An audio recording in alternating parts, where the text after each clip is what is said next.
Well, good morning, afternoon, evening, night, whatever it is, wherever you are. Hello, and welcome back.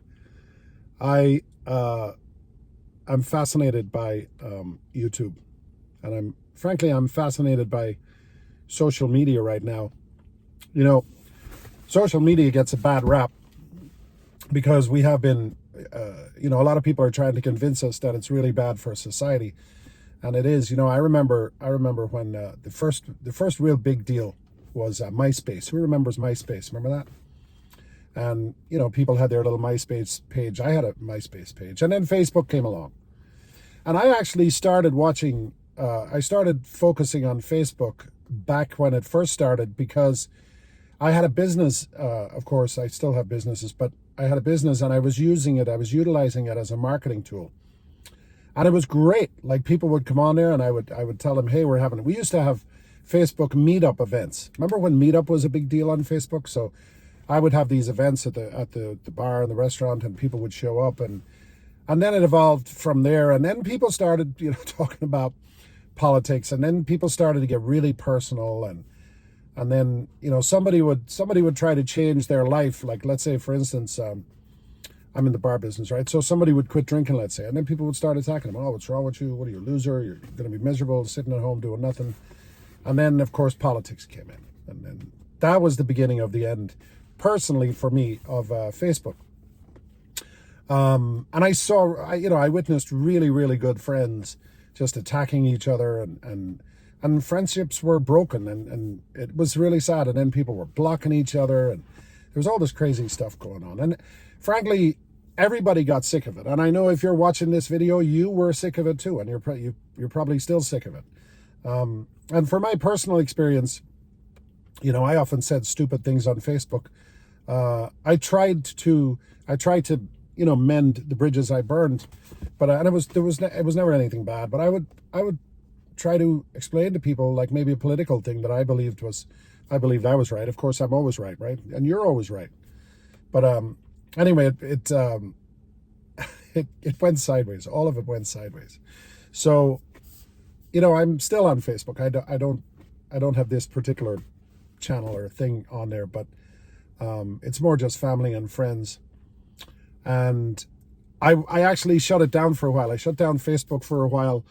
And what was amazing about it is, when I kind of came back on, my feed was completely different. In other words, I had most of the people, the day-to-day back and forth, and the arguments and the fights, and most of that has gone away, because I guess when you lose the algorithm, or I guess maybe better way to explain that is, when the algorithm loses you, then what happens is you just get all these ads in there. So now I have all these ads in there, and I'm still connected to my business through Facebook, so I utilize it for that. But also, more importantly than that, I do Facebook Marketplace. I'll buy and sell things on there. It's a good way to get rid of stuff, actually. And I'll check out the prices of different things. You can do research on there. You can look at the price of real estate, the price of various things, cars, boats, whatever it is you're into. You can do a lot of research. But as far as the social thing, it's just not there. And then in the video I did yesterday, obviously I do different videos about different things, but in the one yesterday I talked about walking and how that led me to my YouTube channel.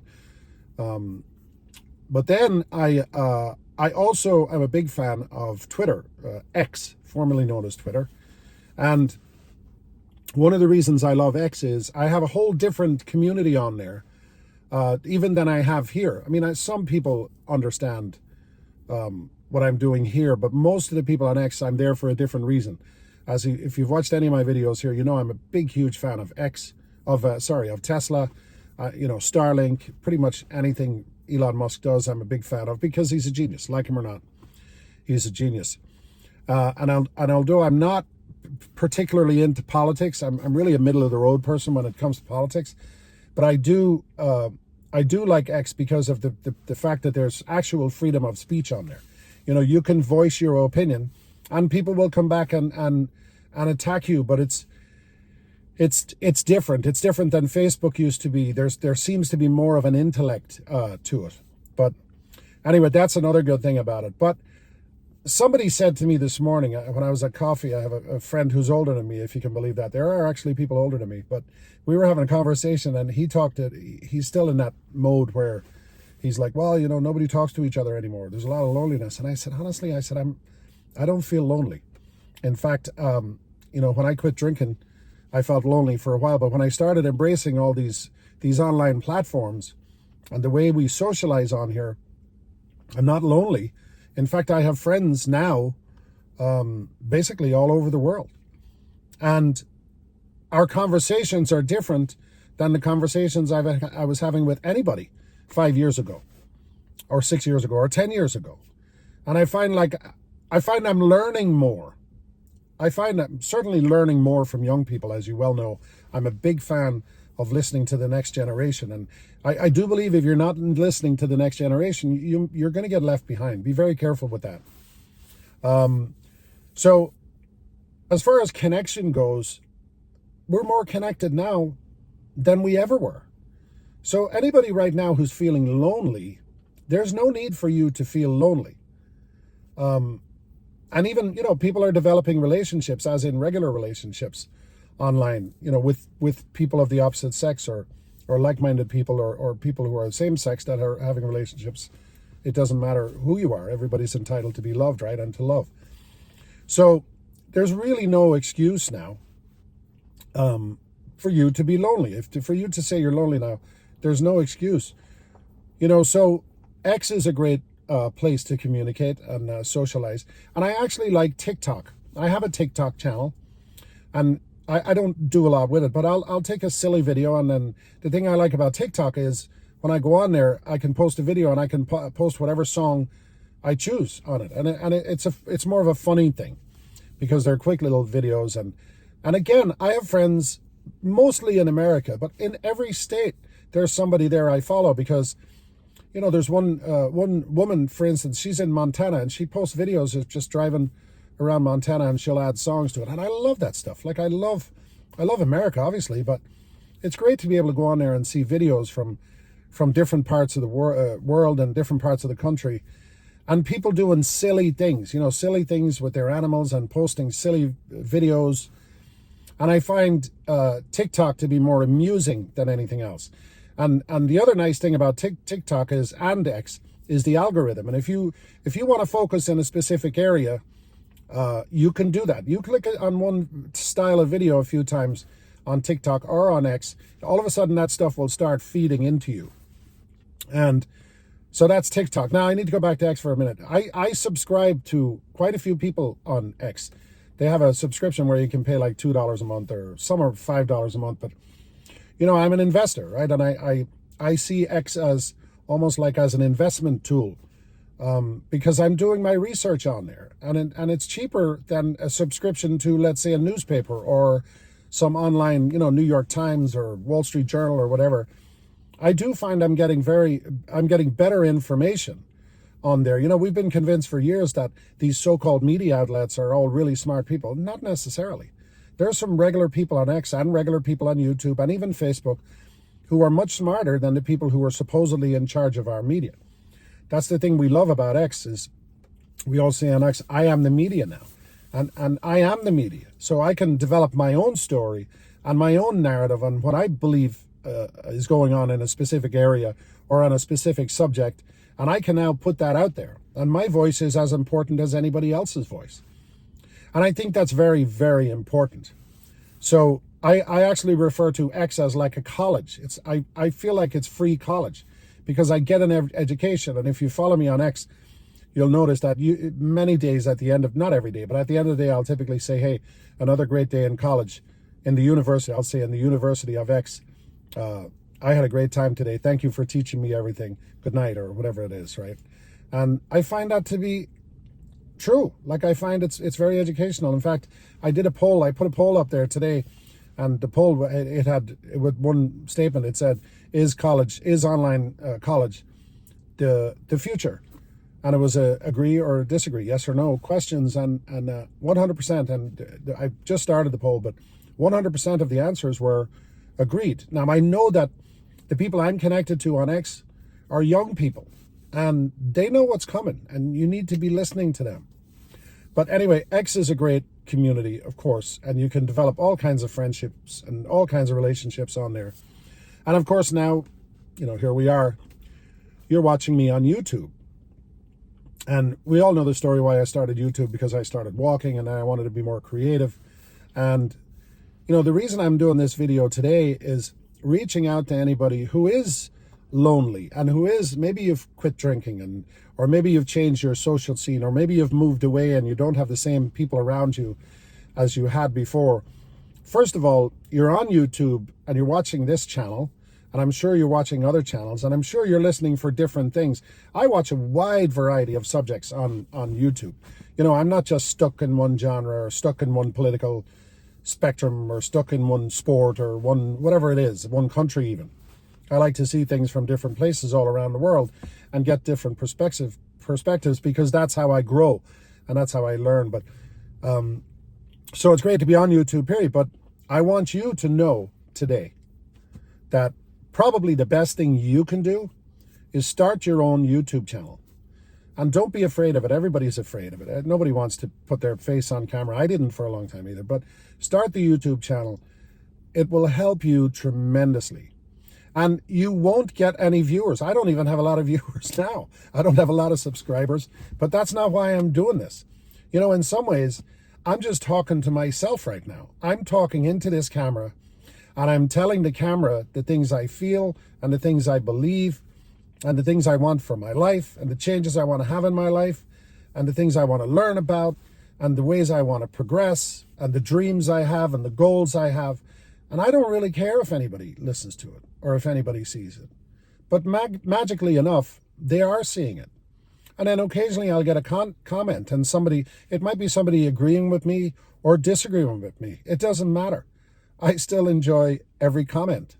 And, like I said, I don't have many, and that's okay. I don't care. I don't care if this channel goes anywhere. And you shouldn't either. And if you start a channel, and if you're doing that channel for a year and you only have one subscriber, don't worry about that. That's not why you're doing this. First of all, you shouldn't be doing anything because you care about what other people think or you want other people's opinions. You do things for you. You make decisions for you. Do things that you want to do. Do things that you believe in. Chart your own course. Nobody is coming to help you. You know that, right? Like, nobody is coming to help you anyway. And if people want to criticize you, who cares? I read somewhere, I heard somewhere, it was a great quote, and it says, "What other people think of me is none of my business." I think that's a really cool thing. It's a really cool way to look at life and to approach life. So get yourself a YouTube channel and just start talking or start creating or start using these other platforms like CapCut to create silly little videos, or, to create comments or to make suggestions, or, and all of it is going to help you. And don't be afraid of it. And don't worry about what other people think. Don't worry about what other people say. You will learn a lot. One of the things that I'm doing now, I'm starting to research more YouTube videos and how it's working. And these channels are popping up in my feed, in my algorithm. And there's one channel, I forget the name of it, which is bad. There's one channel this morning I was looking at. This guy popped up. He's my age. And he's just talking about life stories and stuff. And he has like 5 subscribers. And he's had his channel for over a year and a half. And he has like 200 videos or 250 videos. And I actually just clicked on a couple of his videos. His videos are great, man. And he's just talking about various subjects and things that have happened to him in his life, both good and bad. And it's great that he's that transparent. It's important. It's important to talk. I find a lot of women, you can learn a lot about how women are. And I view women as extremely powerful. God's gift to the world is women. I don't care how you look at it. And I'm sure there's guys saying, "Oh, whatever, I don't have a relationship," or "I struggle with women," and that's fine. And I've had my struggles too, but women are really smart. And I think it's important that we have a level playing field when it comes to the opinions of others, especially women. You can learn so much from the opposite sex. And I think that's very important. And I'm fascinated by these brave women who are out there. I'm a big fan of van life. I love watching videos about the nomads and the people who are out there living in vans, men and women. But some of these women are phenomenal. You know, I saw a woman last night on a channel. She's 70 years old and she's out there living in a van. And she was basically saying she has kids, you know, she has grandkids. They're all grown up. But now she has the freedom to go, and she always wanted to travel. And she didn't have a lot of money. But she had a house, and she sold her house, and she bought the van with the proceeds. And by the time she was finished with buying the van and building it out and doing all these things and getting herself organized, she kind of didn't have a lot of money left. So she lives on a very fixed budget, a fixed income. And anyway, the low amount of money that she makes, she gets Social Security, and she's got a little investment account that she makes money on. But the low amount of money that she makes, because of the van life, she actually has more money now in savings than she's ever had in her life. Like, tell me that's not smart. You know, I have another person close to me who, you know, I have some rental property, and I have one of my tenants right now who's told me the other day, yeah, you know, I'm thinking about buying a van. I can't afford to buy a house. And I'm like, good for you. You know, I love when people try to better themselves or try to move forward. But anyway, and not alone am I happy for her, and I'm proud of her brevity to do this. I'm actually taking her around to different places because there's a few van builders here in our area. And I took her out the other day, and I'm learning, of course, because I'm talking to these young guys and girls who are building out these vans, and these are really cool people, you know. And by the way, if you go online, if you go on YouTube and search, you know, van life or nomad living, you want to talk about a community? Those people have a community. I mean, it's amazing. And they all support each other. Everybody supports each other. You know, that's why this notion that social media is bad is a bad narrative. It started off shaky, and it's still shaky. You can find yourself in rabbit holes. But the thing about the rabbit holes is you can control the rabbit hole. You can control your content. You can control what you watch. You control the people that are coming into your feed, and you can control the information that's going out from you. So you can be anything you want to be, and I just choose to be me. So if you like me, that's fine. If you don't, that's okay too. Like I said, what you think about me is none of my business. But get on social media and develop a community for yourself. And if you have a dream, let's say you have a dream of, you know, living in Hawaii, or if you have a dream of retiring in Florida on a beach, or if you have a dream of living in a van in Montana, or whatever it is, whatever your dream is, it's on here. It's right here. It's on YouTube, mostly on YouTube. It's on X. It's on the other platforms, and it's also on Facebook. And I'm sure I could start Facebook all over again and create what I'm creating here, but I just don't feel that. But the point is, if you are looking for a community of people, go out there and look for them right here. You don't have to watch my videos. Up in the corner there's a little search button, and you hit that search button and you say, I want to blah, blah, blah, blah, blah. Or how do I blah, blah, blah, blah, blah. It's like a search engine. And then all these videos will pop up. And by the way, you may be doing something right now. You may be in your garage, or you may be in your bedroom or in your kitchen, and you may be cooking a meal that's unique, or you may be fixing a lawnmower, or fixing a golf cart, or fixing a car, or whatever it is. You may be a woman, you may be organizing your closet, or you may be organizing your shoes, or you may be selling shoes on Facebook Marketplace, or you may be doing some research. Don't be afraid to put that out there, because there's probably somebody out there who wants to learn about that. And it's important that you share that information. There's a lot of people on here, obviously my age, who talk about retirement. And some of these guys are really smart, and girls, and especially women. Like, a woman's retirement looks a lot different than a man's retirement. And you got to go find those people. You got to go find the people who are in your mindset, who are in your position, who can help you.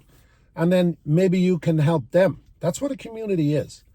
So the next time somebody tells you, if you're watching this, you get it anyway, but the next time somebody tells you that social media is bad, you might want to remind them about what's actually going on here, what's going on in our communities.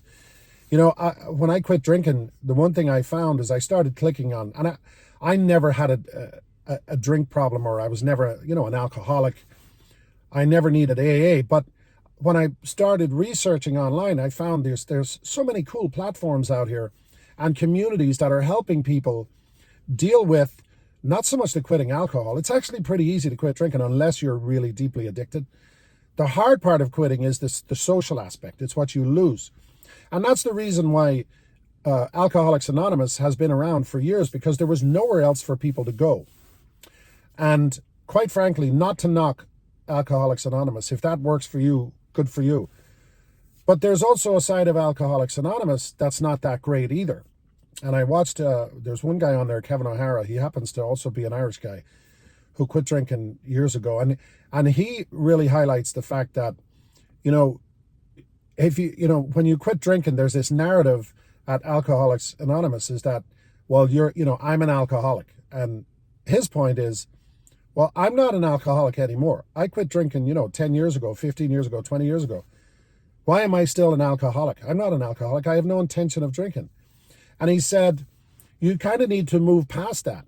He said, there's people in Alcoholics Anonymous that are still going to meetings. Nothing wrong with that. But he said, they still get up there every week and stand up and say, hey, my name is Jim, or my name is Catherine, or Mary, or Joanne, or whatever your name is, and I'm an alcoholic. It's like, you're not an alcoholic. And the fact that you're saying that is actually hurting you. And you're having trouble moving on from there because you're still there in your mind. And if you stay somewhere in your mind, or if you stay, it's like you're overweight. If you walk around the rest of your life saying, well, I'm just a fat guy, well, you're probably always going to be, and you'll never break free from that. So don't lie to yourself. Obviously, I'm a big guy. I accept that. But don't lie to yourself. But you don't have to live there forever. You don't have to live in that Alcoholics Anonymous mindset. And I do believe many of the reasons that people are finding it easier to quit drinking and easier to quit anything that they want to quit, even including divorce and separation. There are people that probably shouldn't be married. I'm not saying get a divorce, but there are people who shouldn't be together. You have an outlet now. You have a place where you can find a community. The alcoholic has a place they can find a community. The person who's building a deck can find a community. The person who's making clothing can find a community. I mean, whatever it is you're doing, there's a community here. So you don't have to be alone. You don't have to be isolated. And don't allow yourself to be isolated. Get on here. First of all, obviously, you're watching a YouTube channel, but start a YouTube channel. Don't be afraid to start a YouTube channel.